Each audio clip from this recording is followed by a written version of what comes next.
Good evening, everyone. A very warm welcome to the Creative Arts Academy. We are here to have a discussion that is very close to a lot of us. It is full steam ahead, putting arts back into education. This is a topic that is very close to my heart and all the panelists who are here because we've been working for years to achieve this. Before we get into discussing the topic, I would like to briefly introduce all the panelists who are quite well known to most of our audiences. I have great pleasure in announcing the pre-launch of Arts at School project at the Creative Arts Academy. And we have with us the Director of Arts at School project, Sonali Lahiri.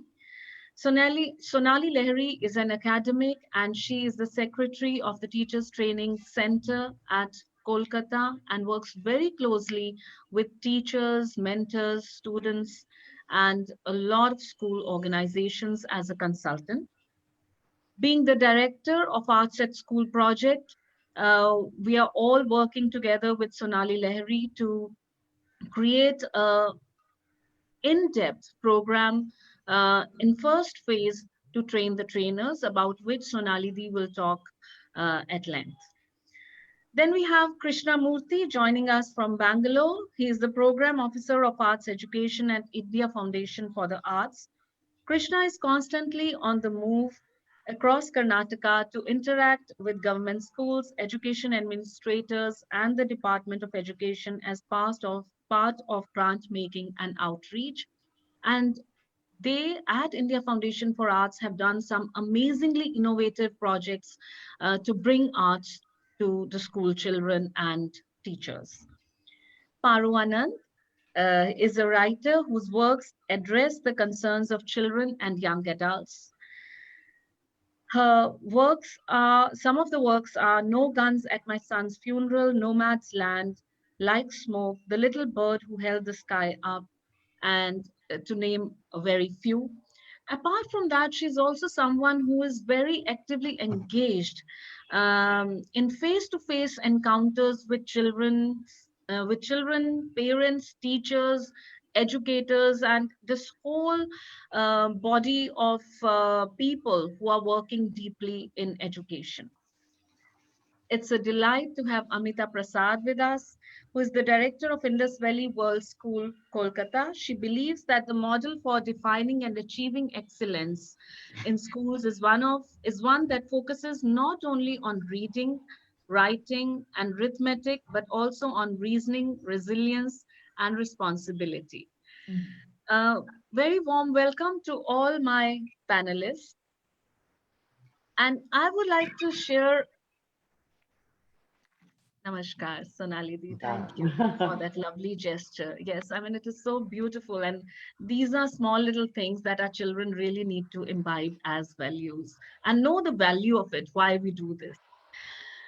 Coming to what does it mean to me as an artist?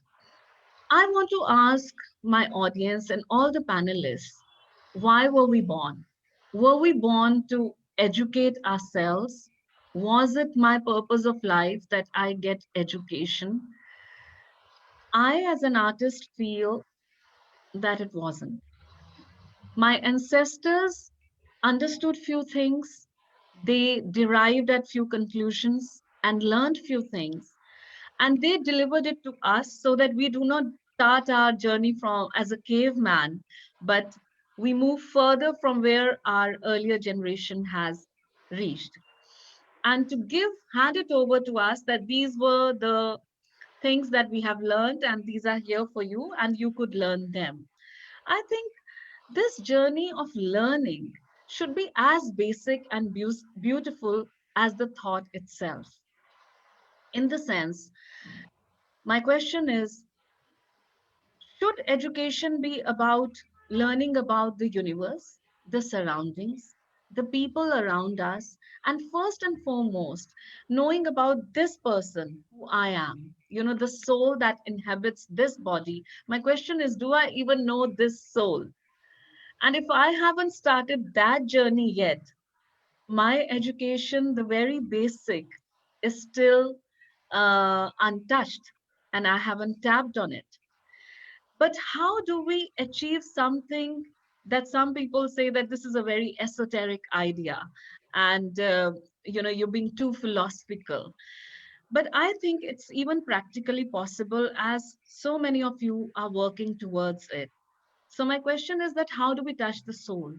I personally feel that arts and creativity are a very beautiful tool and lead us onto a very beautiful journey of knowing this soul first and foremost, then knowing my co-human beings, how we inhabit together and how do I react to these emotions and feelings that I feel.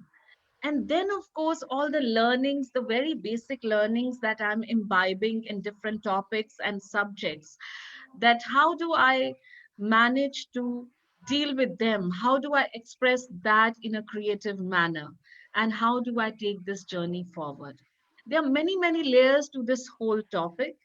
And I would like to start with Sonali Lahiri, who is the Director of Arts at School Project at the Creative Arts Academy, to share a few thoughts about your journey of being closely associated with innovative projects in education, Sonalidi, and also what can we, the children, the students, the teachers, can look forward to with this Arts at School program that all of us are conceiving together. And I want the whole world to get connected with this as we already are. Yeah, over to you.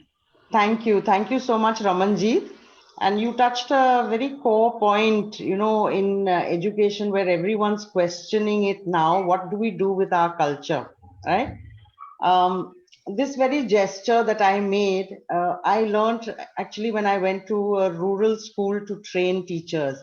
And she said, the God in me recognizes the God in you. When we do a namaskar, it's actually the God in me that recognizes the God in you. And I thought that was so beautiful, which is why I prefer to do this every time we meet. And this is a beautiful platform actually to do it. It's also passing on a culture that is very critical to us Indians. Uh, yes, you have very beautifully put it across, Ramanjeet. Why were we born? What is the purpose of our life? I personally feel if I just take the word arts, right? Art is everywhere, everywhere in our lives. I mean, you look to the left, you look to the right, art is everywhere. Why is it not then we integrate it with our academics, right? Why must it always be a separate entity completely? Why can it not be integrated so that the learning is fun, right? Because children have different ways to learn. And the basic idea that Ramanjit shared with me before we started deciding on this project was this purpose. What is this purpose of the arts? What is it supposed to do? And my personal reading of it, having been training teachers for the last 29 years, I feel that we really need to integrate it. Our program, I know, was beautifully integrated with the arts. And Amita is testament to it because she was also in a partner school where they took our trainees. But of late, like Paro said in our initial discussions, yes, it is being compromised. If there's an arts period, then if there is some competition or there's some visitor coming, then those are the periods that are given up, right? It should not come to that stage. I personally feel that it should be such an integral part that it helps the children to develop, right? And so this is why I took up this challenge, and I said I'd like to actually integrate it in such a way that it becomes curricular.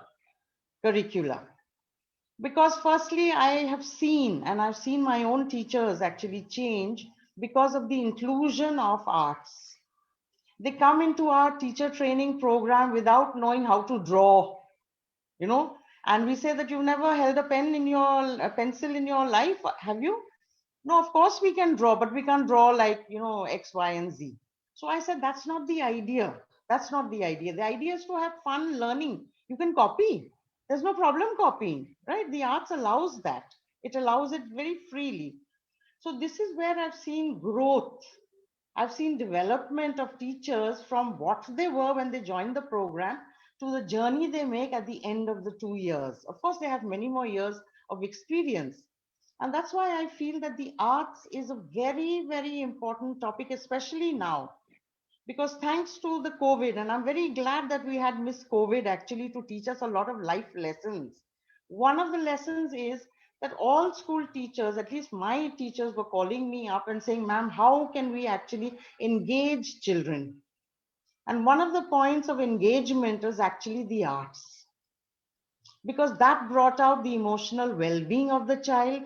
That also engaged them with their hands-on, minds-on activities. But it made the teacher think a lot. And she needed to do this kind of thinking because she's been used to the in-person teaching, which is I go into class, I face my 45 children, and I read from a book or I teach or whatever else I do, a little innovatively sometimes. But this season of COVID has actually brought out the best in teachers. Because after the initial struggle of how will I cope and do I have the software and all of that, they started innovating and they started incorporating, because arts, I also feel, is like a healing. It healed children. All those who had problems at home, who were being scolded, and who didn't know how to expel their energy because they're not allowed to go to the parks. I felt the arts actually helped them to heal. And that's one of the reasons why I feel that this holistic approach to the arts, if we start taking it seriously when we go back, I don't think we will have a new normal. We will have a new reality, because the paradigm of the school has changed. What we thought was a beautiful infrastructure with air conditioned classrooms, air conditioned buses, that is now redundant, because the infrastructure is not so important. It's the people that really matter. And the person who really matters in the school system, I feel, is the teacher.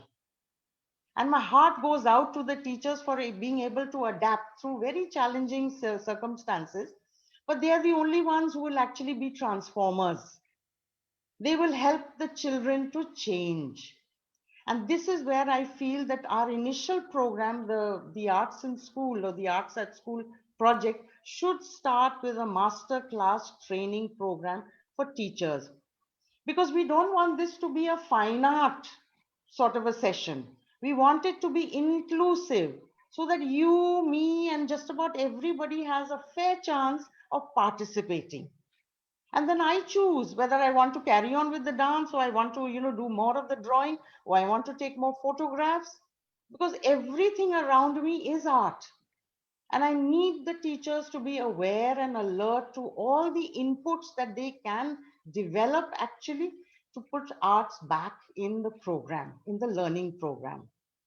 Because the arts actually caters for the multidisciplinary approach, the multilingual approach, the multi, it transcends all kinds of subject limits.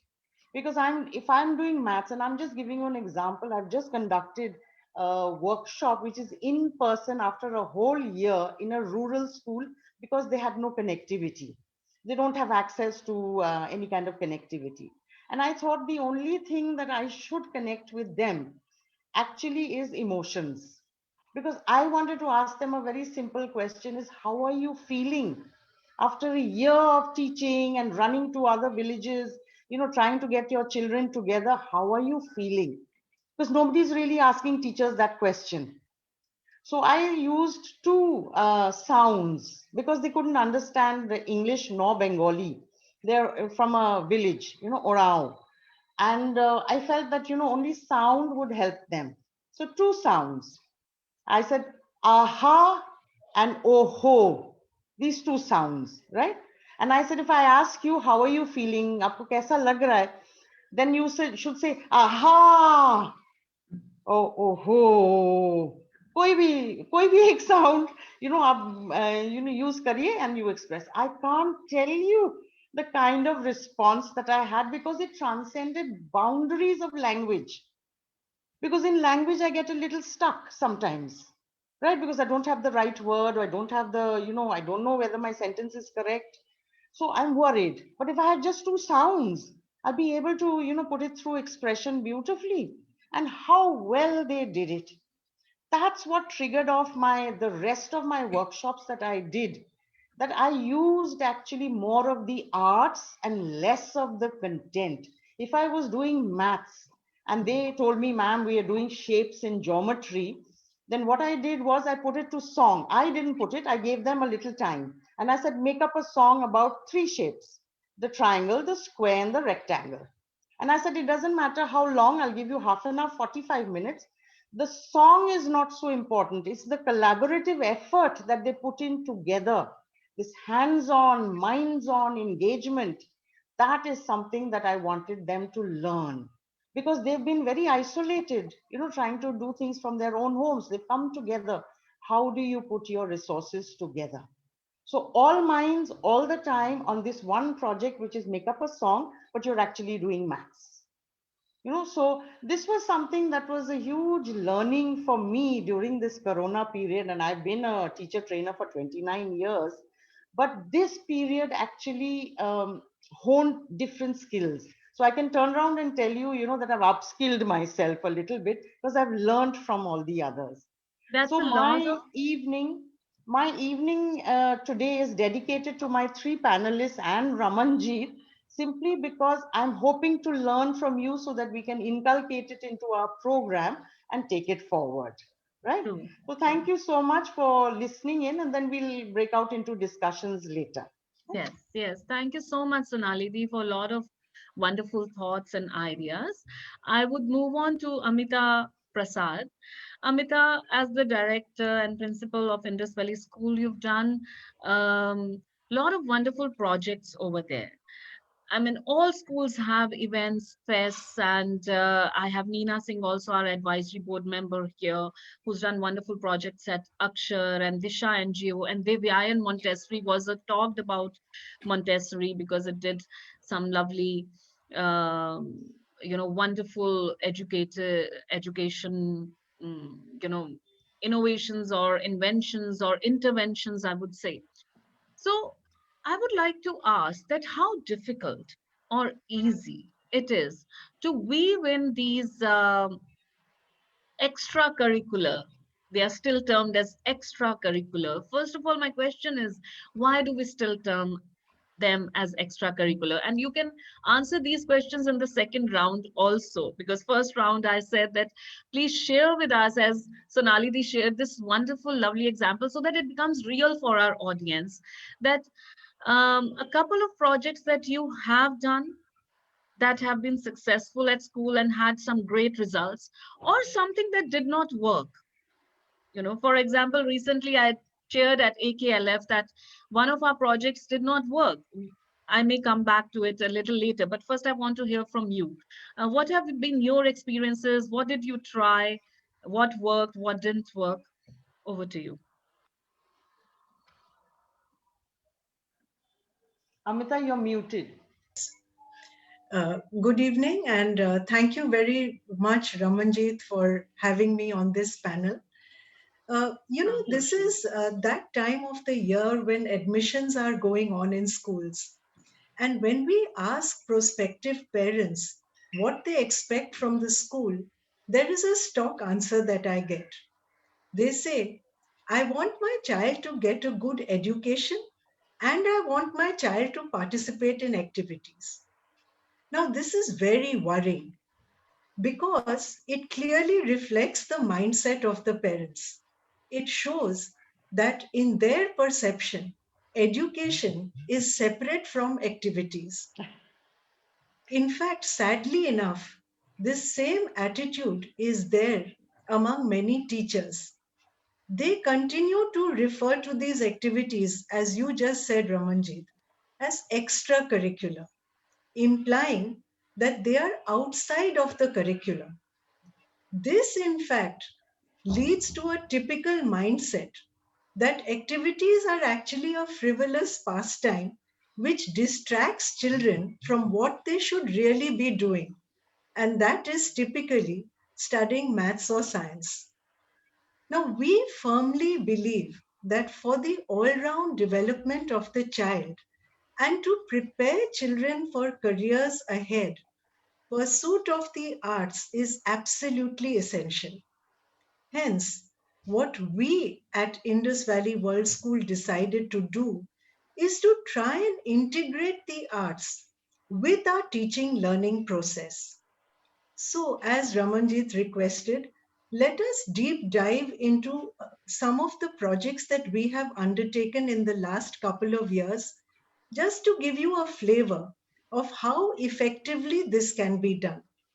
And since the subject closest to my heart is history, let me begin with an example of from the teaching of history.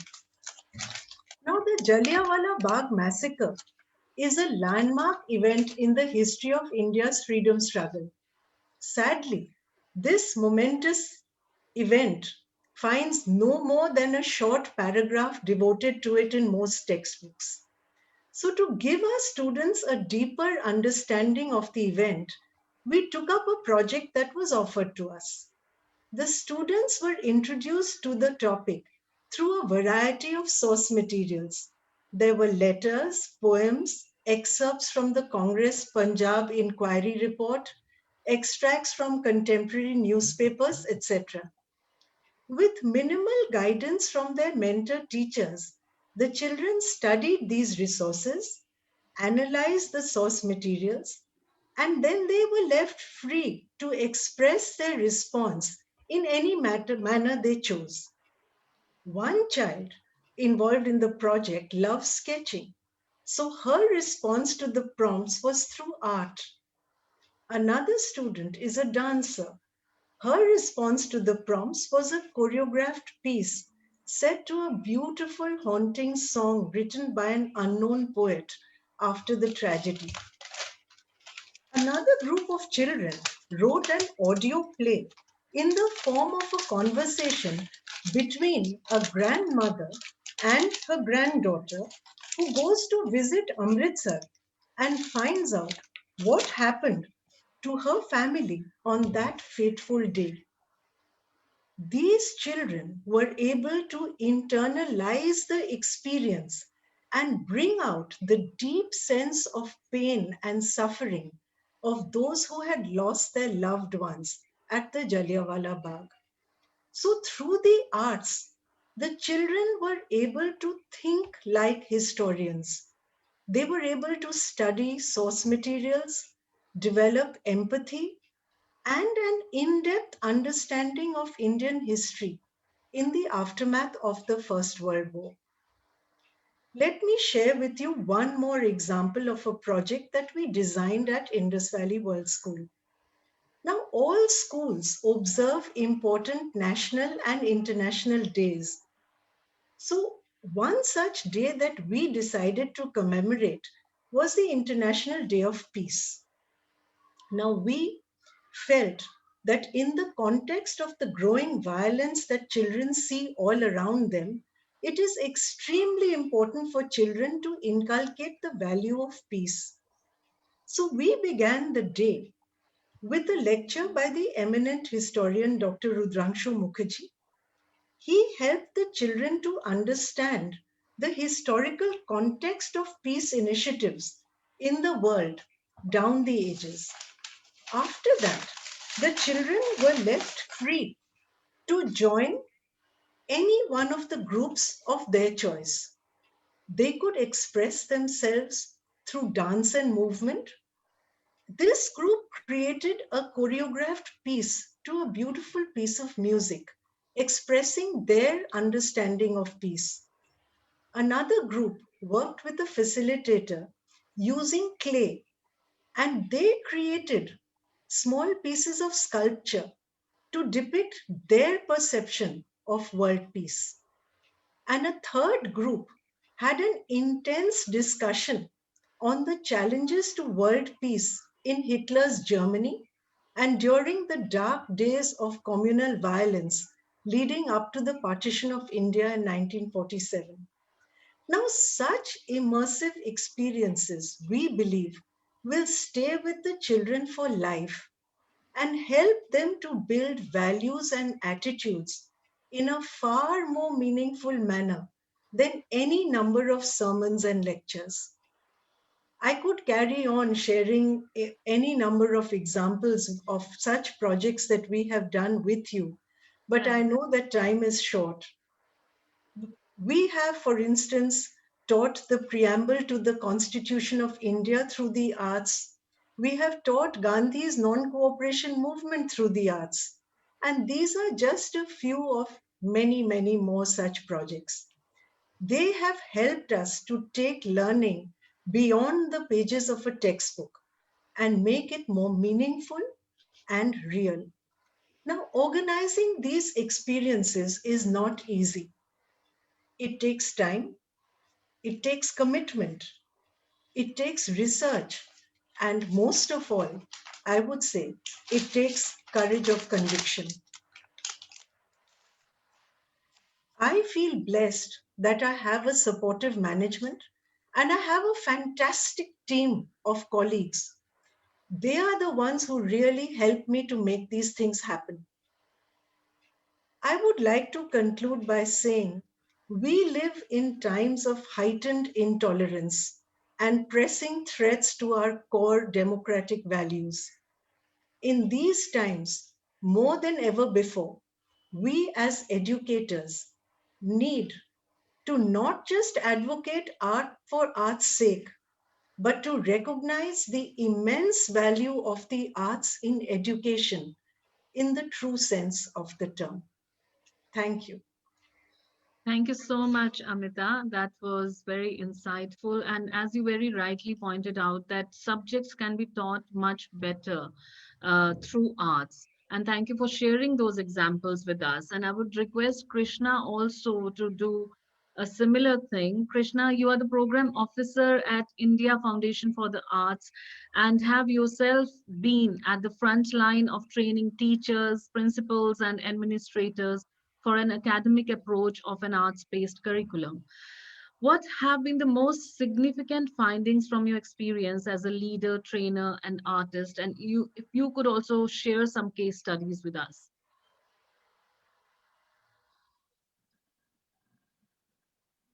Yeah, thank you, Raman. Ramanjit.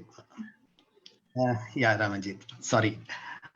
Uh, yeah, it's a wonderful platform now. We should to share our journey or maybe the experiments what we are doing with the government schools and students and the teachers from last more than a decade.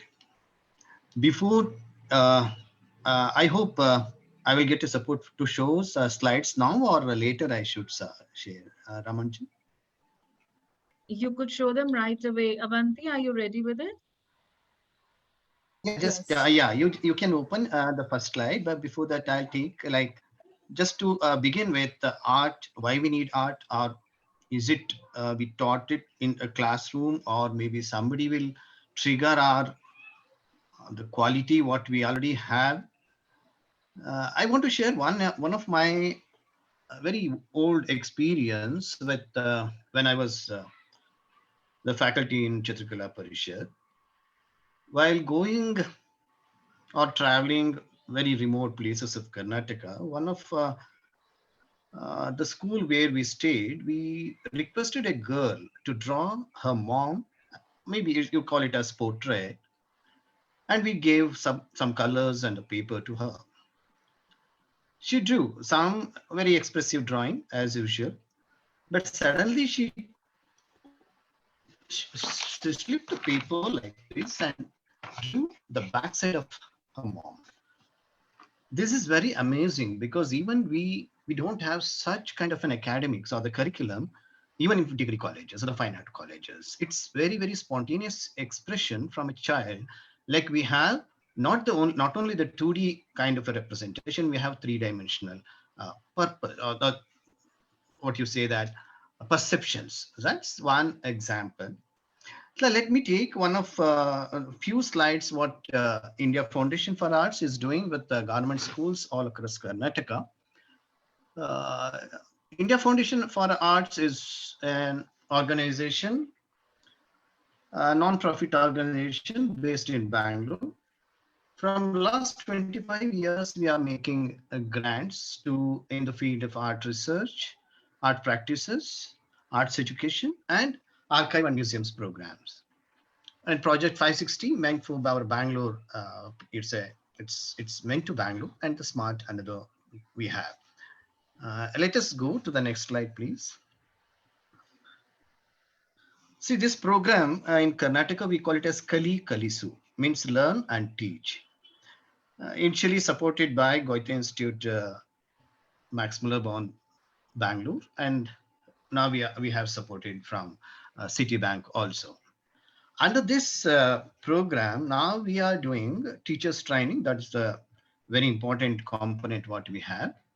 The second one, after giving training, we are making grants to teachers, artists, and from last year we are starting even grants to schools. I go one by one. Then we do Kalayatra because to disseminate one side with what we are doing at the government school. At the same time, how we can integrate arts in classroom teaching methodologies or the pedagogies. We do publications. We take our teachers and the grantees to for an exposure visits regularly, seminars and conferences. So this is the way how we built our networks or our stories from last 10 years. Next slide, please. See, objective of very program is very simple. Basically, we don't believe in compartmentalizing subjects. That is what it's not the right way, or maybe a scientific approach to give samagra shikshana. When you are making science and mathematics and others are different, and arts as co-curricular activities, obviously we are imparting only a small knowledge in particular area and not the entire or the samagra shikshana, what we call. So to break monotony, we try to collapse the compartments what we have. Science is different, maths is different, and subject language is different. We try to integrate all subjects as one through art interventions. That because it's an easiest way. Or that's the number one. And the number two, when we look at a lot of our curriculum being designed or maybe made at the higher level, not the local, what it's meant to the local requirements. We always talk about the national history, but not the local history. We gave more weightage to the national whatever events or the national examples. And we try to bring even a small child, very remote, he stays very remote from the mainstream cities. And we are imparting what we know about the country, what we know about the art, what we know. See, all these, what we are, but we are not trying to look at what they are. The autonomy of these students are to many times, or most of the time, ignored, or we force them to follow our footpath. Like where we are going, you just follow that. Obviously, this kind of a uniform approach or ekarupa shikshana thinking, what happens? The country with more than thousands languages, so many local narratives, local historical evidences, all will go to maybe not even the archive. It's just, it's nothing but the natural death. After some, maybe a decade or 2 decades, we lose our own strength, our resources. So we think about to bring those kind of disconnections, what students are missing. Students have their lived experience and they have already know a lot of, that is what the education is not giving information continuously to them. Education is there, it's just an expression. It's they go with their application skills. But here we bring these kind of a connections, community, school, and students as one. They are the stakeholders. Through our training programs, through our grant making process, we try to encourage these kind of links where students are missing from their curriculum. Because curriculum, again, once what I said, it's meant to, maybe sometimes it's getting 100 marks out of 100, or maybe some good performance, but that is not called as a complete education. I think most of people read the slide content, what it's there. That's what I didn't take the same line what we are shown. So you can see these three photographs. The teachers are, the center one teacher is working with the community, documenting their stories. Another image shows students are in the library because it's an extended activity. Every textbook says Puraka or supporting, you read supporting text, you read the further references. But some of the project happened in the library. That is also a biggest a change in the students' self motivation. Next slide, please. I'll go with that. I'll take one few because the time. So please read. We'll go with the other slide. This is what we are doing from the last 10 years. Earlier it was, yeah, I'll go directly to the training because that is an important component to break the so-called the compartments what we have and how we try to break that with the participants.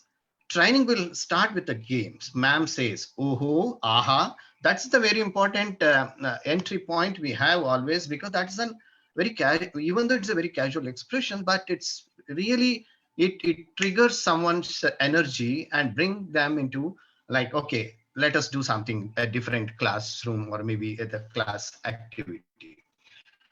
Our training program is always a residential program. It starts from 6 o'clock and ends more or less, I don't know, maybe sometime it ends even up to early morning, 1 o'clock or 2 o'clock, because the discussion goes on and post dinner, it's just like that. And because it triggers a lot of ideas, because that's the way we try to break that comfort zone. Teachers always stays in the comfort zone. The training, we try to break that. So we make a small laying foundation, what you mean by arts. And then before that, what you mean by curriculum, what you mean by integrated curriculum. And finally, we take art integrated curriculum. That's obviously, it connects all the subjects. That trigger, and how the local resource is very important to bring this connectivity. It is not, if anything missed out from the local resource, obviously all your gaps always will be there when students going further studies. Then we try to, during the training program, you can see the bottom, the black and white photograph. You can see that some teachers are mapping their curriculum. It's not like only the language they are doing. They are mapping the curriculum, post it, and try to map, okay, bring, okay, some kind of, okay, science components are there, like, or maybe mathematical components are there, or even the language components are there. Then they integrate, and later they will express. Maybe one or two teachers come with a role model kind of a performance, or just somebody will create just a Word document. This might be a very good example for an art integrated lesson plan. So that's the way the training will come up with some kind of an approach that triggers to later our grant making process. Please, next slide. So here you can see one of why we are very much important. We gave very much important to our community, because community always the stakeholders of the government schools or even every school. Like you can like the green one left bottom. I want to take that as it is the Shabda Kosha, or the small dictionary, you can say. Karnataka has many settlements of wanderers, or maybe the Gauli community, North Karnataka, that is Uttara Kannada district, or you can say very close to around Karwar district. More than 13, 14 Tandyas are there. Here, the students migrate from Maharashtra, and the first generation is coming to the school. And they speak mix of very colloquial, mixed with Konkani, Marathi, and Kannada. And our textbooks are very, very grammatical, pure, even very hyphen, very standard Kannada is there in the textbooks. So obviously, when you take into the classroom, student not able to understand, think what is happening in the class, because it's not their language. So one of the teacher has taken, like Nagaraj M. Hudeda, is an assistant teacher. He has taken a challenge, how I should connect these students. Then he involved community members. Then he started collecting the words where it very close to either with their language or maybe the words used in textbooks. He tried to bring this kind of a connection and tried to translate at least 4 to 5 lessons what they had to into their language. At the same time, he tried to translate few poetries again into their language and try to perform it. So obviously student become very joyful. Arey, this is ये मेरा गाना है, ये मेरा शब्द है और मेरा ये सब. So suddenly there is a change in dynamics. They were earlier just listeners. Now they become active participants. So for them, even though it's the first generation, entire classroom become vibrant. So that is one of our example. And yet at the center one, is it audible? It's good or any? Yes, it is. Can I hear one? Okay. See the center one, it's a project from Arpita. She's an artist, visual artist. She has done a visual art project with a very remote school where that community, a very marginalized community, they eat everything. Just under quotes, I want to make it because they are the wanderers. When she approached the community to create a very interesting recipe book with the comic strips. Earlier, there was a negotiation because vegetarian versus not a non-vegetarian. How an artist come and document our recipes? So it's a negotiation between, because it's a very sensitive issues, right? Because if I say non-vegetarian. Yeah, I mean, it's really amazing. And those are a lot of wonderful projects, Krishna, that you've done at India Foundation for Arts. And I was thinking that let's also move on to Parodi, and I'll come back to you. How many slides are left of the presentation? No, it's okay. We can, when Abanti, discussion happens, we can scroll up quickly. That's what I was trying to refer to you. Yeah, please. No, what I thought. Yeah, I think this is about the second last slide, and yeah. This is another just 2 minutes I'll take. This is the right side bottom, the last visual. It is from a teacher. It's happening near a river. Again, it's a river is not just a sacred one. It reaches to holy dip or something. But here, students are involving, look at or studying both botany and zoology, and how much associate with this water. It's not like only the drawings. They study what the insects are there, what kind of plants are there on the banks, and that's the nature. They study practically. That's the one. And the other one on the top, you can see people small students are designing matchboxes, because again, matchbox is a beautiful. It's a design. There is a purpose. But students are creating matchbox designs for the matchbox, and our grantee SF Hussaini is planning to bring a small matchbox museum inside the school. That is what he is trying to do it. Right. And the other one is it has more language and the mathematics. Please go ahead. Some of the teachers are bringing a full-fledged newspaper from the students. Students are the editors. Students are the columnists. Students are everything. So it's like this creative space they are creating. Please go ahead. So, Krishna, I was thinking that let's also hear Parodi a little bit, because time is always running short, and then we could always hold what we are looking forward to. So, Abanti, if you could stop sharing. If we could, looking forward to actually having day-long conferences where all of us could share all this in detail and benefit from each other's experiences. So let's look at what Parodi has been, how she's been engaging with children. Apart from these amazing writings, Paro, you have also been interacting with children and parents, and you have gathered a lot of experiences and different incidents that you have faced. Kindly share a few things that you feel that how literature affects children. Does it give them freedom, or what are the blocks that you found on the way? Over to you. Thank you so much, Thank you. Krishna. That was very insightful and It, motivating. yeah, I think following up from all three speakers is quite challenging. I am going to talk more about stories and literature and how to integrate it with education, but I'm going to use a very wide definition of education, because education isn't just books. I know this very personally. I was a rotten student. Year after year, I used to have retests and I was failing. Same with my daughter. She was very bad at her studies. But I mean, look, for me, if it wasn't for the arts, I would have been a failure in life. Instead, I think I'm a reasonably successful person um, who has achieved only because of the arts and only because of literature. If it was just based on studies, then I would say I would have not succeeded at all.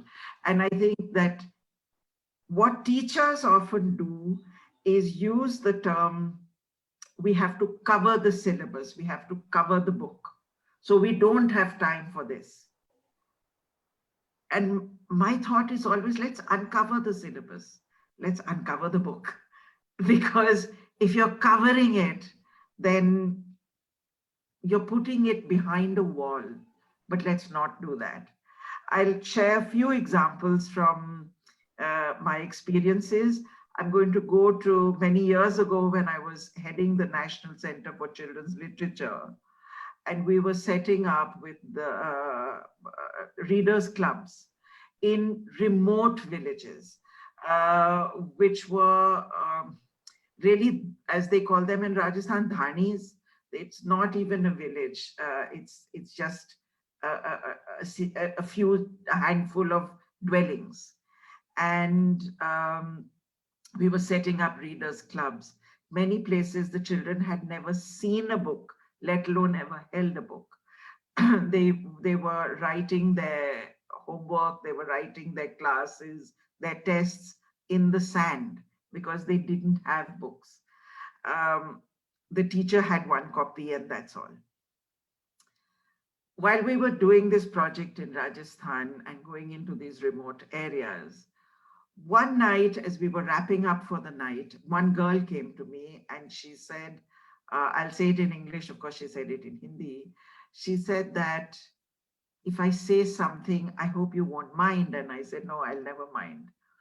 And she said, look, we were living in a ditch in darkness because we didn't know that the world of books existed. But we were totally happy because we didn't know. You have shown us this new world of books. Right. Opened up this world to us. Now we're going to finish reading these 100, thin books that we were distributing free. We're going to finish reading them very quickly. Don't expect now that we're going to go back into that darkness and be happy. We can't be satisfied anymore. You've opened up a new world. How are you going to get more books to us? I couldn't sleep that night because it was right. I mean, all this time I was patting myself on the shoulder and saying, good job and everything. But no, it was so superficial. But I also knew that I couldn't just keep going back to the same village and keep distributing free books. So what was I to do? I couldn't sleep. At about 4 o'clock in the morning, I had an idea. I woke my teammates up and I said, look, the biggest resource, which is free and which is renewable, are the children themselves and their stories. And these are children who didn't have a platform to ever express what they wanted to express. They were never asked, what do you want? What do you think? What do you dream of? Never asked. These were children who barely had a childhood at all. So we put up on one wall, we borrowed an old sari from the Pradhan, and stuck it on the wall and got children to write their own stories on pieces of paper. They were so excited, they were so empowered, and they wrote fabulous stories and poems and recipes and jokes and everything. And we made it like a wall newspaper. And it was so successful that first time. And because 20 kids could participate in it, 20, 20, 30 could read it at one time. They could keep reading it. Every week it could be renewed. If it rained, the whole thing got wet, write them again, write new stories.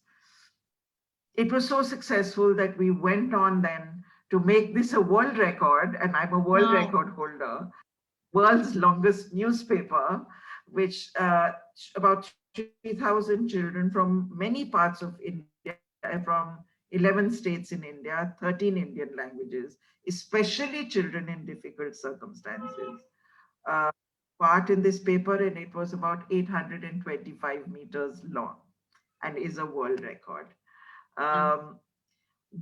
That did was, and what these readers clubs did was to dropout rates dropped, because these were, village schools with single teacher, probably no school.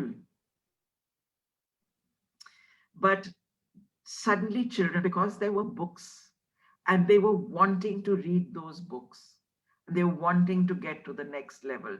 Where were the books? We just strung them up on string, hanging them, hanging them on a string like this.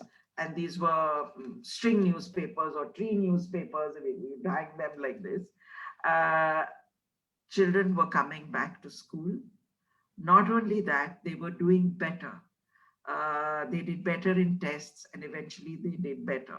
I'm not claiming that this was some miracle, it wasn't, but it certainly showed very sharply what a difference something as simple as a book could make. What's the difference that a story can make? And I'm going to take you now from Rajasthan to Kashmir, to the very north of Kashmir in Kupwara. And there are two incidents there. One is we had brought children from who were all orphaned.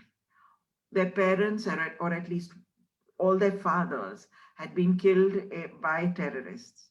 And they were part of the Rajiv Gandhi Foundation project to help them, rehabilitate them.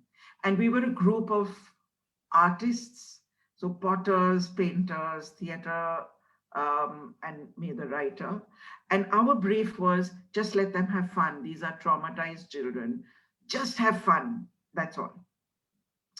I started off with a game, an introductory game that never fails. It's a story building idea. So the first person gives one line and then another line and another line. The children were completely frozen. They could not speak. They could not imagine a story. They just sat tightly like this. Their body language was tight and their brains, their imagination was frozen. It wasn't working. So I thought, now what do I do? And I said, all right, let everybody write their own story. And I gave them the story starter, Achanak Meri Zindagi Mein, suddenly in my life. And strangely, the children, many of them disappeared into the hostel. Some of them locked themselves in their rooms. About 3 hours later, I went around. There were children who were weeping. There were children who were trembling. And I realized that they were talking about the hadsa, the moment when their fathers were killed, that incident. Although I had told them that it could be a funny story, a fun story, an imaginative story, out of 50 children, 48 of them wrote stories about the hadsa. And it was so, I won't say therapeutic. I'm not a therapist. I cannot claim that. But it was certainly, there was a catharsis that happened. I got the children afterwards to sit in a circle. And I said, if you don't want to if you don't want to read out your story, you don't have to. If you want somebody else to read your story, you can request that. But all of you must listen to the stories being read out. It was such a moving experience. The Kashmiri Pandit children, who initially had said, who had come with hatred in their hearts for their Muslim counterparts, because they felt that dispossessed and driven out. Suddenly they were hearing stories that Muslim children had also been dispossessed. They had also had family members killed. We talked about death. We talked about grief. When one person said, one of the children said, his grief is much smaller than my grief. And we talked about how do you measure grief? Is one death in the family smaller than 10 deaths in the family? Does it work like that? What is grief? And through this, the kind of bonding, the kind of release that happened, immediately after that, they went into a theater exercise, and lo and behold, their imaginations were flowing, and they could make up stories. It unlocked. Well, just one more I wanted to talk about just quickly. That again in Kupwara, I had told a story about a bear who climbs on the moon. And the children enjoyed it. They laughed at the right places, were tense in the right places and everything. But at the end of it, I could make out the children were uneasy. There was something amiss. So I asked them what it was. And like always in a class, they were prodding one boy, you say, you say. So he got up very bravely and said, is it a true story? And I said, what do you think? And he said, it's about a bear climbing on the moon. It can't be a true story.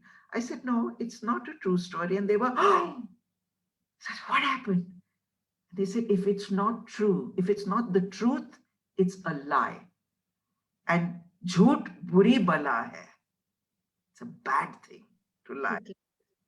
okay. And I said, it's not a lie and it's not a truth. It's a story. But that's when I realized that these were children who were very little, who didn't know what a story was. And I was teary-eyed with that. I mean, I get chills even now thinking of that, of how dispossessed is that child who doesn't know what a story is. And then we sort of I built the whole thing of what is a story, and that it's not a lie and it's nothing to fear. And then we built poems and stories, the most fabulous poems and stories together. Thanks. Right. Well, that was deeply moving, Parodi. And as we can all see that, we've delved so deeply in this area of bringing arts to children, and we've questioned and questioned the education system individually, collectively, organizationally. And that's where the need of more and more dialogue. And I can clearly see from today's panel that we have so much more to share, and hence our next steps are going to be very, very crucial. So I'm going to do a bit of change of plan over here for today's webinar. I had a whole lot of questions for which I'll have to bring all of you again. But I'm going to, promote some of our audiences as panelists, and maybe all or maybe some. And I would request them to respond to what they have heard. And I'm glad that, we kind of did it in a case study kind of thing. And while I'm promoting few people over here, and especially Anjum and Nina D and some of the senior people who've joined us here, I would really like to think about basic questions that we at the Creative Arts Academy have been asking since 18 years. And that is starting from what Sonali Di said, how are you feeling? Whether it is our student of 5 years old or 70 years old, the first thing that we ask them, how are you feeling? What are you thinking? In education system, we've kind of forgotten that. We feel we know everything and the science has to be taught like this. I'll tell you what math is and this is how it is done. I'll tell you what dance is and this is how it is done. This is how drawing is done and the tree is green. The tree is also pink and orange and blue because it's just imaginary, and God has great imagination and the artist has wonderful imagination. So when someone says that keep an art teacher for your daughter, I said, to kill art? No, I'm not going to. But I mean, that's questionable. We need art teachers who will bring out the creativity in you and not, do it in a mathematical form. And then the questions, Parodi, that you said that what are you thinking? Rather than giving them what we know, do we ask them, what are you thinking? If this is a question or a problem, how do you think it can be solved? And that's what theater does, a lot of literature does. But and look at the lockdown. What has it shown us? That we needed Netflix, we needed YouTube, we needed all these webinars. Anjum, please come. I just saw you and you were vanishing. Don't vanish. Nina Di, please come on board. So I've brought in Jaiti, also the principal of the school Vidya Niketan, and Mangalam Vidya Niketan. And so my question is that if we ask them, sometimes the solutions and the problems, at how they look at the problems is quite eye-opening. That's not what we are thinking. And what you shared, the Kashmir thing, also reminded me, which Anjum is very close to that project, and I've also worked for it. Peaceworks project by Seagull Foundation. We've brought in children from Kashmir and worked closely with them. And all of us have lots of examples with that. And Shonali Di can also chip in, but I would share what I shared with Amita, that we are hoping to build a network here where all of us could share all these projects at one place and all of us could be a part of this huge network so that each one of us can benefit from others' experiments and experiences. So to come together and work together towards it and make the best happen for the coming generations. Over to you, Anjum. I know I'm cutting short of all the questions that I had, but also there's a question from Samhita, which is a very crucial question. I'm not taking all the questions, but one is very crucial, that how do you weave in arts in the curriculum in this very competitive age? So Amita can answer that later, but first I would like a response from Anjum also. And Nina, if you can switch on your video, then we can see you too. Hi, thank you, Raman, for I've been present from the beginning because conceiving and putting this whole program together is very much a matter of interest for me. And it's been very interesting to listen to all the different experiences. And I'm really glad that there's been a focus on practical experiences that people have actually tried out and actually done, because that's always inspiring, especially for people who love working with children and who are teachers. And one of the things that I've been thinking about is that the if you think about the arts have inbuilt in them certain kinds of skills and certain kinds of processes which are, I think, invaluable for learning in general. We very often get stuck at the level where we are using the arts in a more sort of what shall I say, a more practical or programmatic way, where we get them to do a play, or we get them to do a drawing, or we do a piece, they create a piece of dance. That is beautiful and that's wonderful, but we have to also start thinking that there are certain ways of being, just as you train people to think like historians, or you can train people to think like artists. And that creates a certain flexibility of approach, a certain imaginativeness, certain empathy, a certain ability to look at structure in a certain way. These are things that can permeate all the different kinds of learning skills that we try to give the students. So that was just a thought I had. I thought I'd share it with you, and some of you very experienced educationists can think about how that can be done. Thank you very much for asking me to contribute my Thank you little. so much, Anjum, and thank you for even initiating this project. We've been talking about it since 2 years, and finally it's taking shape. Neenadi, over to you for your insights or feedback or response. Well, first I have to say that it was a very moving experience today. Despite being in the arts for so long, in the field of education for so long, the experiences that all of you shared today made me feel that, yes, this is important, this is necessary, and we are here at the right time. This wide canvas of art and education that was presented today, I think, establishes in no uncertain terms that that is the way forward. That I definitely believe in. And I also feel that when we're talking about training a teacher, there's no better way than just showing that it can be done, Yeah. rather than say you do it like this or you do it like that, because the teacher always feels, I have so much to do. How can I add something else to it? But after looking at what all of you have done, and I'm sure so many other people have done, they will also get the challenge, feel the challenge, and say that it can be done, and they will do it. So let's carry on and have more of these, and all of us learn more and more from all of you. Thank you to all the panelists. I enjoyed each one of these experiences. Thank you. Thank you so much, Thank Neenadi, you, and thank you Neenadi. for being our guiding light since 2002 and before that. Sunil, you are here. Would you like to switch on your video? Because I saw that you have a very pertinent question, and if you could say it yourself, even if you're in a car, we are used to this new normals. Go ahead. Sorry, I probably look like a ghost here, but hopefully my comment and my question will be more relevant to the earthly things which we are. I have a couple of comments. I'll come from the corporate perspective.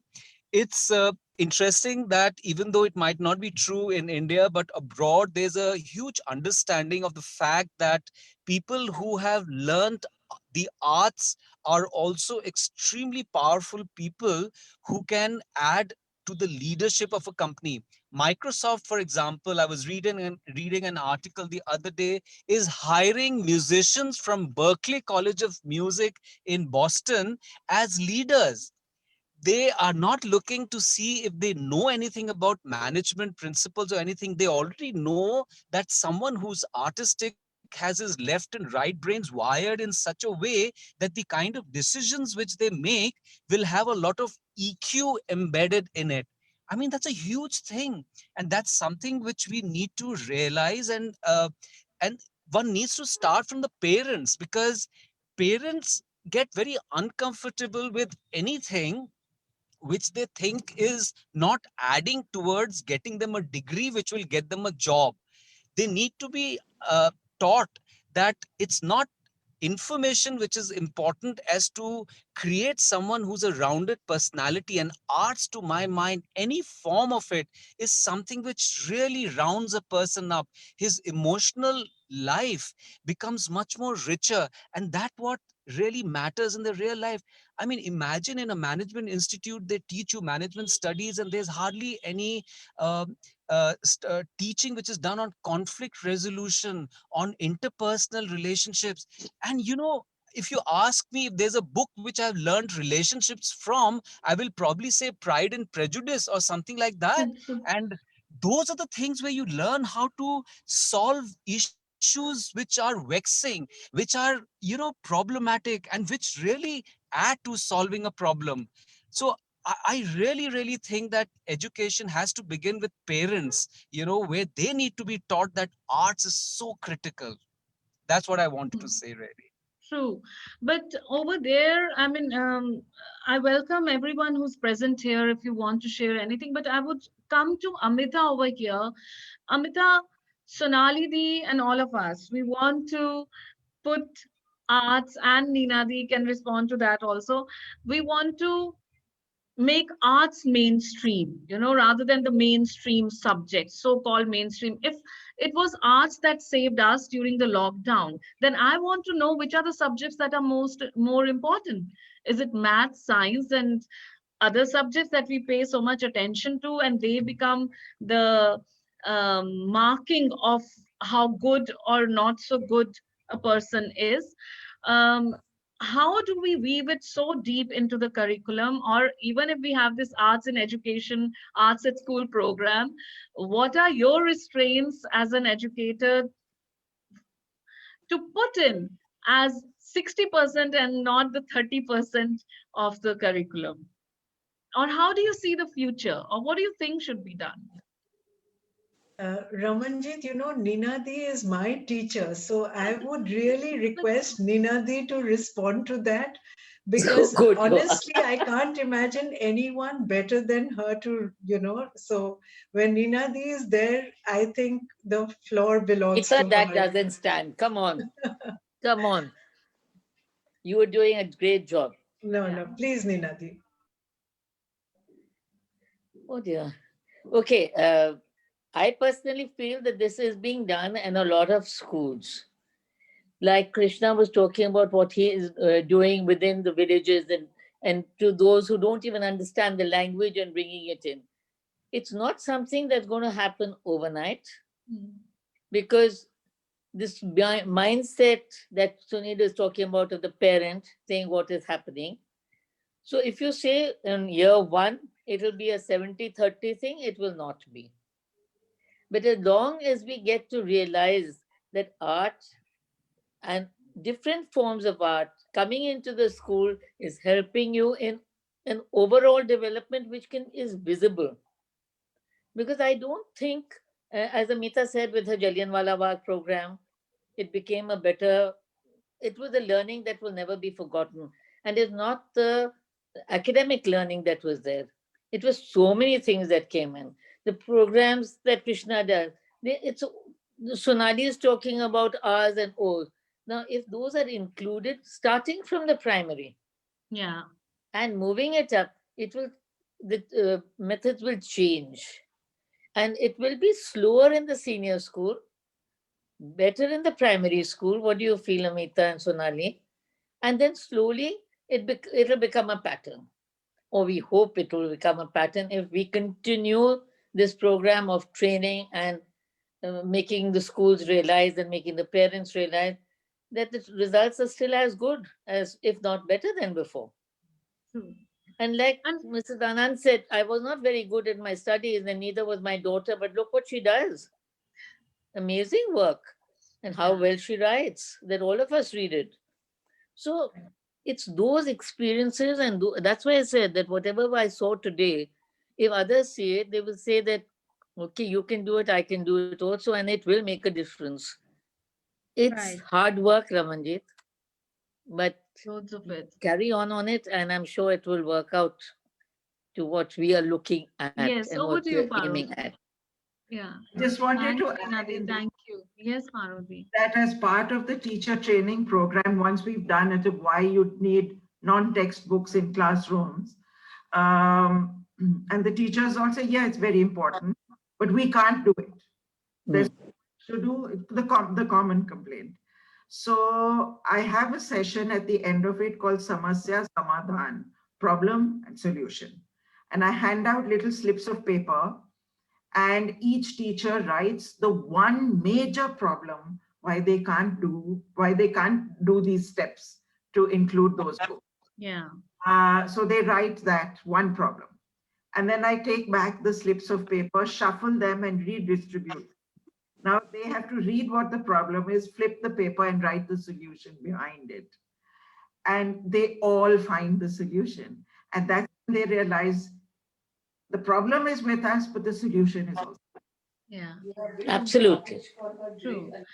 We also have Pew Simon over here, who's an ex-principal. She's Isabel Simon, and she's written a lot of compliments for all of you, and also a lot of feedback.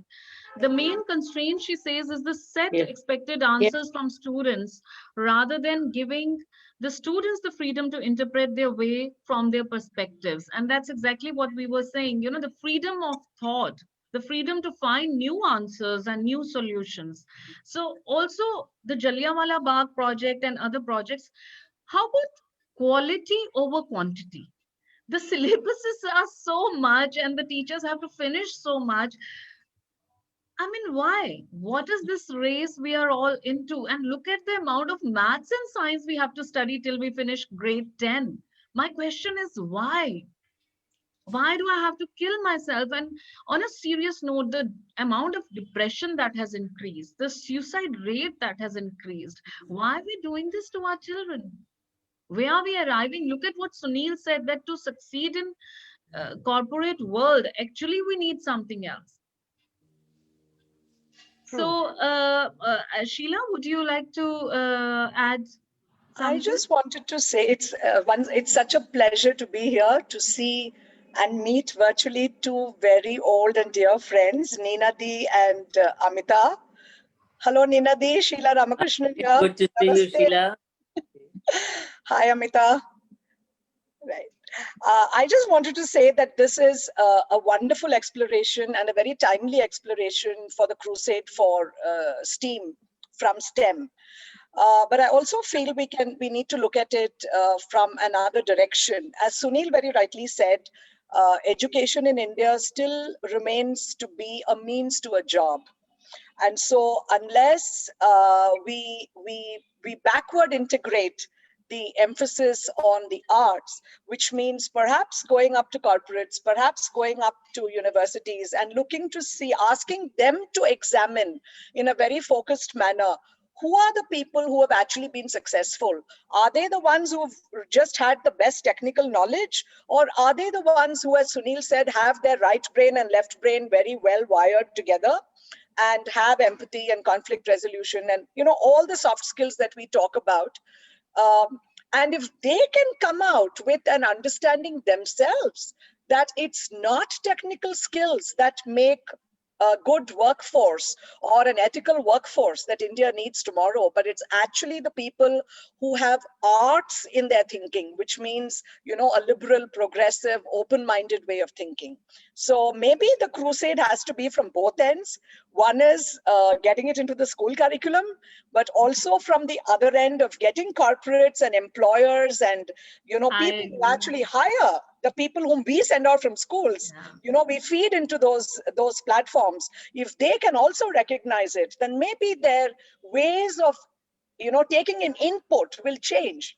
And there'll be emphasis of 70 and, more towards the arts than towards the, the sciences, or the right brain towards the left brain, as Sunil Quickly said. over to Amita, and that's very important, Sheila. And this brings me to a point that next webinar or conference that we are planning, Sunil, we would like more inputs from you, and so that what Sheila said, let's get the dots connected of what the demand is. If the educators and parents understand that, oh, this is the demand in the market, then let us look at these things.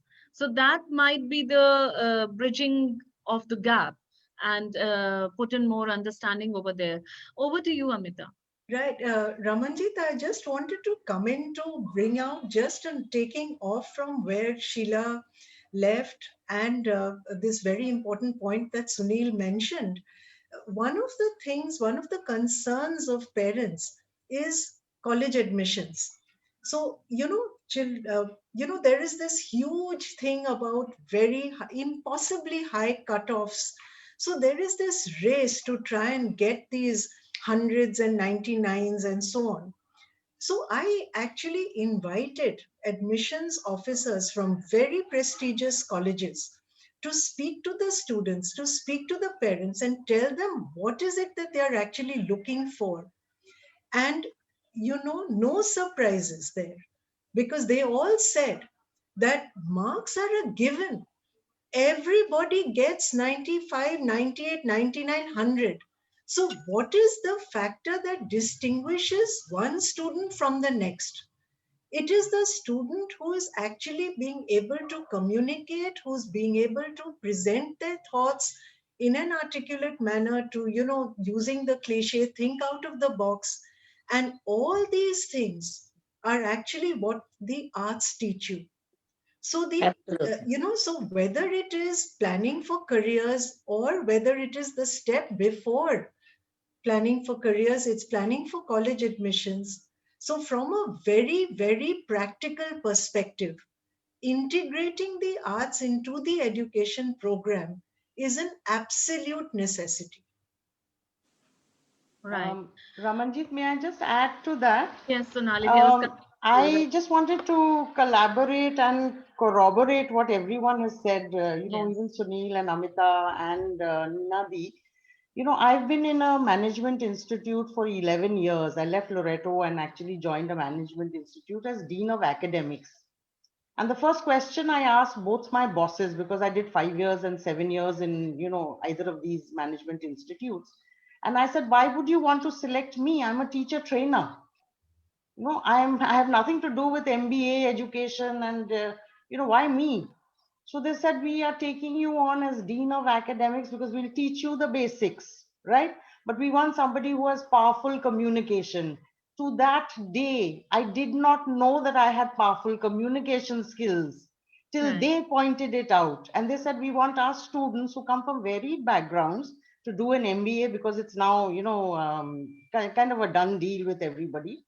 But we want, because that's where they're failing, is the power of communication. I mean, it starts with the interview and then it goes on, even beyond that. So yes, Sunil is right. What they're looking for is somebody who's got more holistic and a well-rounded education. You might be a singer, you might be a dancer. It really adds value in your job. It really adds value. You may not be singing and dancing every day, but that one day that you sing, everyone sits up and looks at you, and wow, you've got this skill and you've mastered it, and there's a certain level of excellence, and they try to praise that, right? And they Right. begin to see leadership in that, right? And so True. this is where the two gentlemen who hired me in the MBA institutes, they said we need people with powerful communication skills, Right. speaking, reading, writing, listening, because they're not listening, they're really not listening. And so that's was why I was hired. And then after that, I learned the ropes of MBA education from them. So Right. there you are, actually, because I'm like an example, because I thought I was a misfit. I didn't know jargon, the MBA jargon. I didn't There know you nothing. go. I felt, the rug was always being pulled from under my feet. But I learned the tricks of the trade by being in the trade, but I kept to all my skills that I had learned, in my school years. And that really paid off. That really paid off. So yes, Amita's right. We need to integrate it. And even if we didn't ask the corporates, they're saying it themselves. They're saying it Right. themselves, that they're looking for more holistic individuals, right? Not only the ones who know their management practices or whatever. Engineers fail very badly in interviews because they know their engineering very well, but they don't have the communication skill to sell themselves. Literally, I'm using a bad word, but to sell themselves to the company who might make good use of them. Right. So we lose a lot like that. Right. So these are some of the things that we need to consider when we're thinking about the arts. It's absolutely essential that we integrate. Absolutely. Sheila adds that Ramanjit, perhaps the next webinar could have a continuum of panelists, school, university, and then employees, as each one feeds into the other. Absolutely, Sheila, that's what we are looking at, and bringing this wonderful discussion to a close right now. My thing would be that as I said, that we are building a network where we all could share it on a platform and look at it time and again and learn from each other's experiences, and also have a continuity of discourses, not only within India. First, let's understand India well and then spread our wings outside in terms of how and where to go and how to go and what to find on the way. Also, to give one thing a thought, that what is the marking of success? How do you mark success? Is it money? Is it the material things that you gain on the way? Are these the positions or the medals or the trophies that you pick up on the way? Or is it your happiness quotient? And if you mark happiness as your marking for success, then obviously the root is something else. The questions that you need to ask yourself are definitely different, and how you delve deeply into those questions, how you address them, and how do you find answers to those questions, the root is completely different. So let's tread on a path that is a little less walked upon and a little less visited, and find out where we go from there. I look forward to, creating and curating with our team of advisory board, Nina D. Sunil Bhandari, Anjum Katyal, Raju Raman, Nandita, everyone, and our director Sonali Lahiri, to organize the next webinar, which may be a kind of conference which can go on a little longer, where the case studies can look into a little more deeply, and we ask some real questions and find some real methodologies, that what can be those games and exercises which we can give from the beginning, as all of you said, where we try to help the human being in finding who they are or what is our purpose in life, and find all the solutions on the way, through creative means. So thank you so much, audiences, for joining in. And even if Krishna, if you want to add something before we say final byes, you're most welcome, or we can say namaskar. You're muted, Krishna.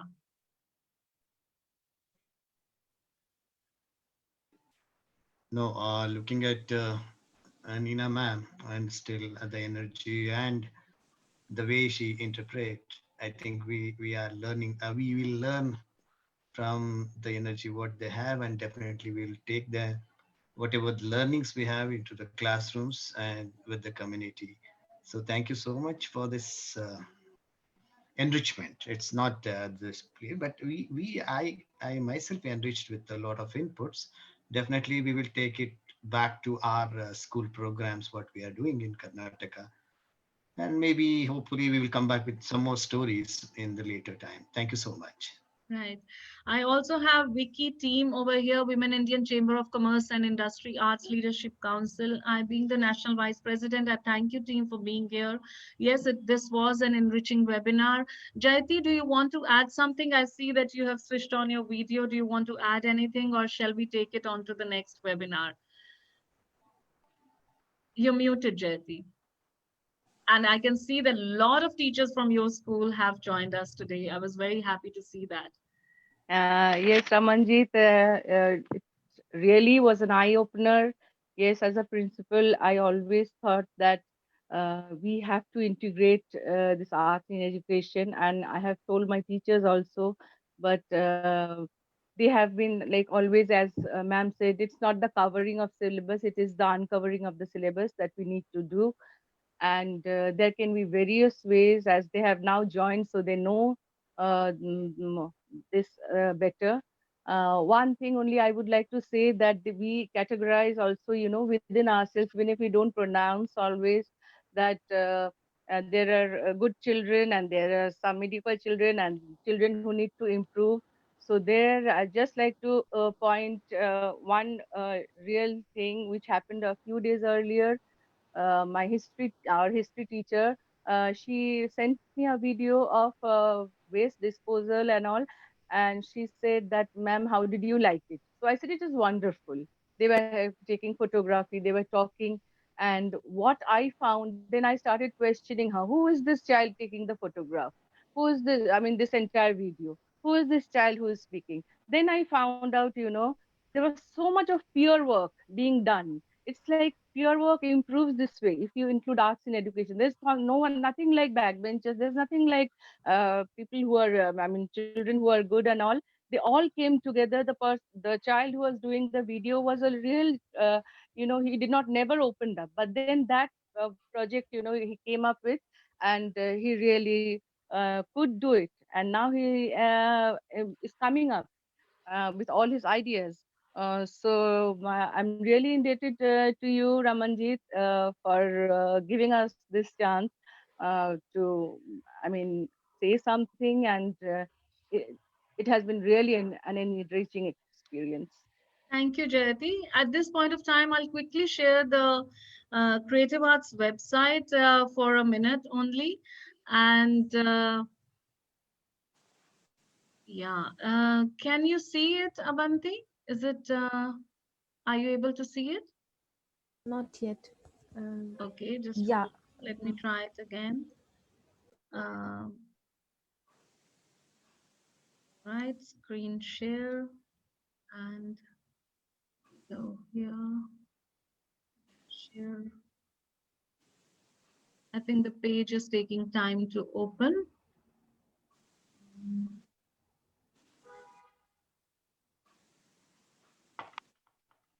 Okay, I think it's taking time to, oh, it's open. So this is where we are, and this is the Arts in School program that we are hoping to launch soon, hopefully by April, so that we have engagements with most of the schools. And these are few of the work that we have done with children over here. I mean, I would say When We Go Sailing, written by my colleague Bishali Chatterjee Dutt, talks about the refugee crisis. And as Amita was pointing out, so sometimes very difficult topics can also be delved into, dealt with in great depth when it comes to reading and sharing articles, reading books around it, and then creating new writings around it and making children a part of that writing. That's how we've done it.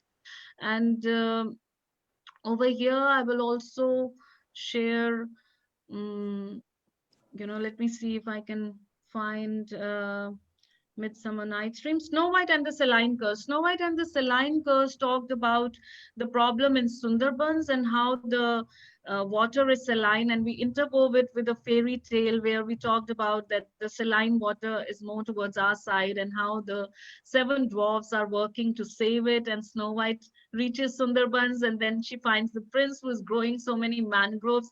So she actually falls in love with the prince because he's working so hard for the environment. So the reasons to fall in love, and similarly, I can share it another time. All these projects that we have done, the failures and the successes also are very, very important. But at this point of time today, I think it's time to take leave from our audience. Thank you so much, Paro. Thank you, Amita, for sharing your experiences. Thank you, Sonali. Thank you so much, Thank Krishna, you. for joining us from Bangalore. It's been very insightful. And a big thanks to Anjum, Sunil, Ninadi, and everyone. And the biggest thanks to our audiences for joining us from all over. We look forward to having you with us. In fact, tomorrow when we kick off the Youth Clicks Film Festival, where children from age 9 to age 18 have made films, 2 to 5 minute films, and we'll be showcasing 30 films tomorrow and day after. So every day we meet for 1 hour and we showcase these films made by 9-year-olds and 10, 11, and 18-year-olds. So please do join us tomorrow and day after. And we also look forward to another webinar on arts and education and sharing things from you. Please do write to us, stay in touch with us, and send us all the ideas and thoughts that you have about things that concern us, things that concern our children. Thank you so much. A very good evening and stay Thank you. safe. Thank you. Thank you very much. Thank you. Bye, Nina. Thank you, everyone.